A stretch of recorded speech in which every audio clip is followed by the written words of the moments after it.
Hello and welcome everyone. स्वागत है आपका हमारे यूट्यूब चैनल प्रेप अल्फा में।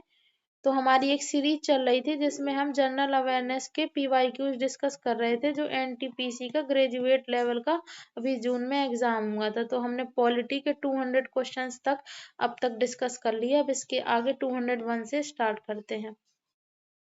201 क्वेश्चन है, भारतीय संविधान का कौन सा अनुच्छेद भारतीय नागरिकों को किसी विदेशी राज्य से कोई उपाधि स्वीकार करने से रोकता है? तो अनुच्छेद 18।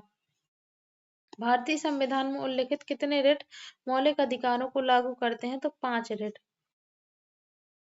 निम्नलिखित में से कौन सा विकल्प भारत में पंचायती राज व्यवस्था के 3 स्तर टियर को सटीक रूप से निरूपित करता है? तो ग्राम पंचायत, ब्लॉक समिति और जिला परिषद।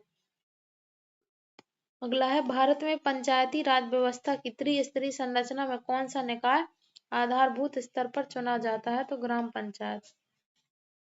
भारत के केंद्रीय मंत्री परिषद में कौन सा पद पदानुक्रम में प्रधानमंत्री पद के ठीक नीचे आता है? तो कैबिनेट मंत्री। शासन की स्थिरता के संदर्भ में संसदीय प्रणाली की सबसे बड़ी कमी क्या है? अविश्वास प्रस्ताव या गठबंधन विवादों के कारण सरकारें गिर सकती हैं। भारत की दूरसंचार क्रांति उदारीकरण का एक प्रमुख परिणाम है। दूरसंचार क्षेत्र की देखरेख के लिए 1997 में किस नियामक प्राधिकरण की स्थापना की गई थी? तो TRAY। 208 नंबर क्वेश्चन है, 105वें संविधान संशोधन अधिनियम द्वारा राज्यों को कौन सी शक्तियां पुनः प्रदान की गई थी?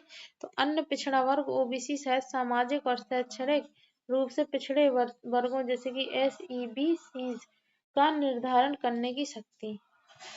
अगला है, भारत में पंचायती राज व्यवस्था में विकेंद्रीकृत नियोजन को लाभप्रद क्यों माना जाता है? यह स्थानीय समुदायों को आवश्यकता आधारित विकास पहलों को तैयार करने की अनुमति देता है। भारत के संविधान के अनुच्छेद 75(4) के अंतर्गत केंद्रीय मंत्रियों को पद और गोपनीयता की शपथ कौन दिलाता है? भारत का राष्ट्रपति। सर्वोच्च न्यायालय अनुच्छेद 32 के अंतर्गत केवल किस विशिष्ट उद्देश्य के लिए रिट जारी कर सकता है? तो मौलिक अधिकारों की रक्षा के लिए।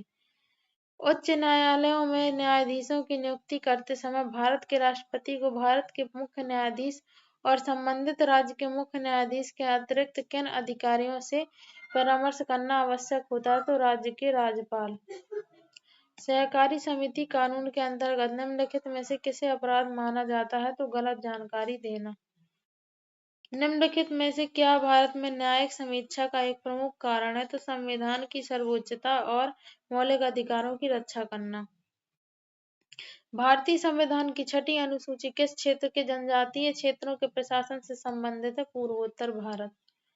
भारत का राष्ट्रपति निर्णय लेने के संबंध में अपने कार्यकारी कार्यों का प्रयोग किस प्रकार करता है?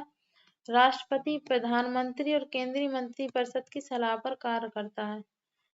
मई 2025 में निम्नलिखित में से कौन भारत के 25वें मुख्य न्यायाधीश बनेंगे? न्यायमूर्ति भूषण रामकृष्ण गवई।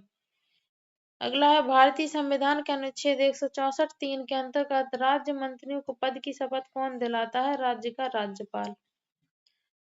भारतीय संविधान के किस अनुच्छेद के तहत मौलिक अधिकारों के प्रवर्तन के लिए रिट जारी करने की शक्ति सर्वोच्च न्यायालय में निहित है? अनुच्छेद 32। भारतीय संविधान के निम्नलिखित में से किस अनुच्छेद में भारत में निर्वाचन आयोग की स्थापना के संबंध में उल्लेख किया गया था? अनुच्छेद 324। अगला है, 106वें संशोधन अधिनियम के अंतर्गत महिलाओं के लिए कितने प्रतिशत सीटें आरक्षित हैं? 33%। निम्नलिखित में से कौन सा निर्देशक सिद्धांत भारतीय संविधान के अनुच्छेद 44 में उल्लिखित है? तो नागरिकों के लिए समान नागरिक संहिता। भारत में पंचायती राज व्यवस्था का कौन सा स्तर पूरे जिले के शासन में शामिल होता है? तो जिला परिषद। अपने मूल क्षेत्राधिकार के अंतर्गत भारत का सर्वोच्च न्यायालय निम्नलिखित में से किनके बीच विवादों का निपटारा कर सकता है? तो केंद्र और एक या अधिक राज्यों। अगला है, भारत में पंचायतों जैसी स्थानीय स्वशासन संस्थाओं का प्राथमिक लाभ क्या है? तो वे लोगों के सबसे करीब होते हैं और स्थानीय समस्याओं को समझते हैं। भारतीय संविधान के अनुच्छेद 4 के अंतर्गत निम्नलिखित में से कौन से प्रावधान आते हैं? तो राज्यों के पुनर्गठन के लिए कानून। भारत में पंचायती राज व्यवस्था में ग्राम पंचायत की प्राथमिक भूमिका क्या है? ग्राम स्वशासन के कार्यकारी निकाय के रूप में कार्य करना। 103वें संशोधन अधिनियम 2019 के अंतर्गत आर्थिक रूप से कमजोर वर्गों ईडब्ल्यूएस के लिए आरक्षण का अधिकतम प्रतिशत कितना है? 10%। 229 में भारत में नगर पालिका मुख्यतः किसके लिए जिम्मेदार है? तो छोटे शहरों या कस्बों के प्रशासन के लिए। यदि भारत में कोई नगर पालिका अपना कार्यकाल पूरा होने से पहले ही भंग हो जाए तो क्या होगा? 6 महीने के भीतर नया चुनाव होना चाहिए। यदि कोई भारतीय नागरिक स्वेच्छा से किसी अन्य देश का नागरिक बन जाए तो क्या होगा? उसकी भारतीय नागरिकता स्वयं ही समाप्त हो जाएगी।